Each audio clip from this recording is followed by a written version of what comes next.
আসসালামু আলাইকুম। এই দেখেন বন্ধুরা, উত্তরবঙ্গের আলুর ডাল ডিম দিয়ে রান্না করব, ডিম ভাজি।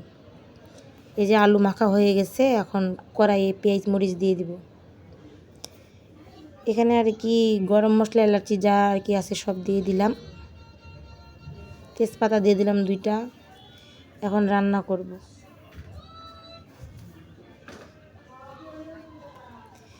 আমার পাশে থাকিয়েন, লাইক কমেন্ট শেয়ার করিয়েন, আমাদের জন্য দোয়া করিয়েন।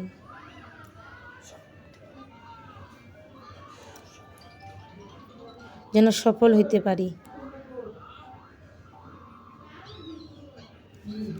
আমাদের উত্তরবঙ্গে এটা অনেক পছন্দ করে, অনেকে আলুর ঘাটি বলে, অনেকে আলুর ডাইল বলে, যে যেটা বলে আর কি। যখন দিয়ে কষাবো ভালো করে, এভাবে রান্না করে খাই দেখিয়েন। বাজার বুজার না থাকলে এভাবে রান্না করে কিন্তু খাইলে ভালোই লাগে। 2টা ডিম দিয়ে বা 1টা ডিম দিয়ে হয়ে যায় রান্নাটা। এদিক দিয়ে ভাত হচ্ছে আর এদিক দিয়ে আলুর ডাল।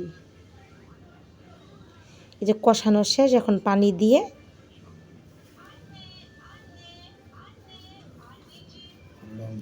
অনেকে মাছের মাথা দিয়ে রান্না করে, ওটাও মজা লাগে। লং ভিডিও সবাই দেখে যাবেন। এখন ডিম ভাজে নেব। এখানে 2টা ডিম ভাজে রান্না করে নেব। ডিমটা একটু পুড়ে গেছে। এই যে ডিম দিয়ে দিলাম, এখন একটু বলকা জিরার গুঁড়া দিয়ে নামাই নেব। আসসালামু আলাইকুম, সবাই ভালো থাকিয়েন, আমাদের পাশে থাকেন, লাইক কমেন্ট শেয়ার করিয়েন।